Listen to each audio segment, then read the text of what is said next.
especially with O'Day out now, how big's the bullpen for you tonight with McFarland, especially Givens coming back a second night in a row? Well, getting Mac back, he's a weapon force.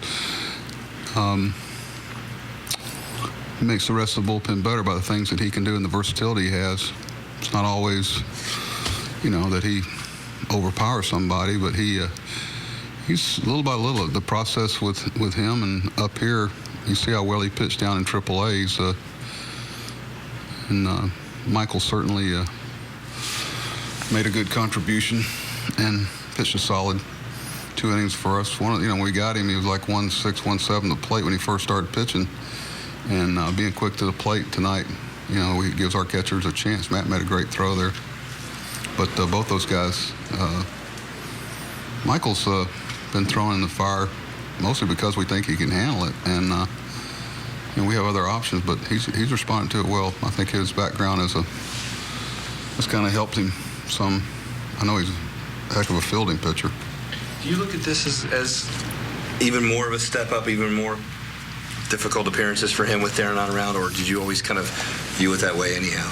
Well, I viewed it, the 6th or 7th, all the innings that you never know how games are going to turn out, what inning is going to be the most important looking back on it, because of the emphasis we seem to put on it, and rightfully so, as the outs dwindle and you've got a lead, and if you can hold it, and there's a sense of urgency. And I think a lot of times people talk to them a lot about it, so they go, it's like, I guess I should be more concerned about it, but I try to leave Mike out of that equation, go out there and get people out. He gets a big out with Rodriguez really twice, so it's like facing him twice. And then the key for me is how he attacked the hitters behind him instead of relaxing. That's been a little bit of a challenge for a lot of young pitchers, where they kind of let their guard down after they get what's conceived as a big out.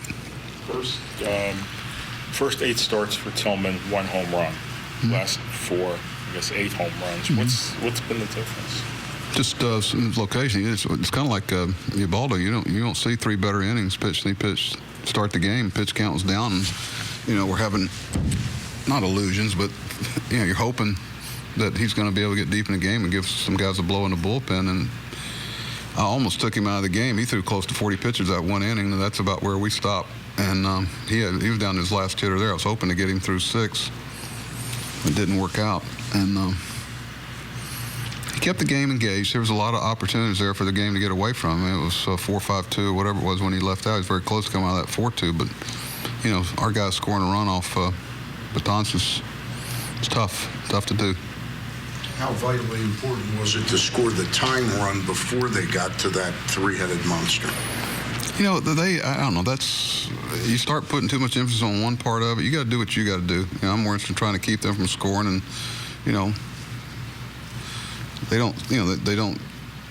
I've told our guys in advance meeting, all 3 of them gave up a run yesterday. I mean, it's not. But you got to attack Evaldi, who, is obviously a pretty good pitcher, having a big year, big arm, and a lot of weapons to get you out with. But look at it like you're playing. If you start looking at it like you're playing a 6-inning game or something, they're very good. It's the strength of theirs. But we've got some strengths down there too. They may not be as, overpowering to some people to the eye, but they still seem to get the job done.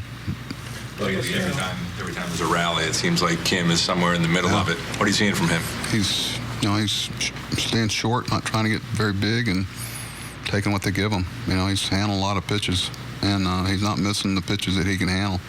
I said in the spring, and especially as the season went on, I think kind of the process and the kind of stages that he's gone through to get here, I think he's kind of prepared for this. He's taking great advantage of it. We're lucky.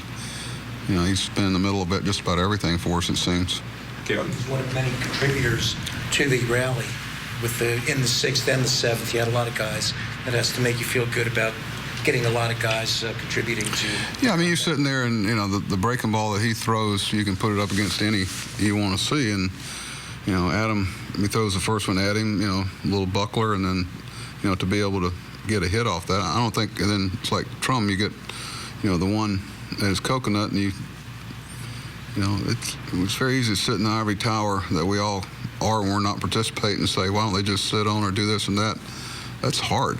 it's really hard to hit those pitches, and there's a lot of people having trouble hitting them. So to scratch that out against him was impressive. But I think Jonathan had a big hit that'll go unnoticed, and Matt had a big ball that we were fortunate, we didn't sting it, but it fell in the right place. Those kind of go unnoticed to set all that up. Not unnoticed, but just a reminder to myself.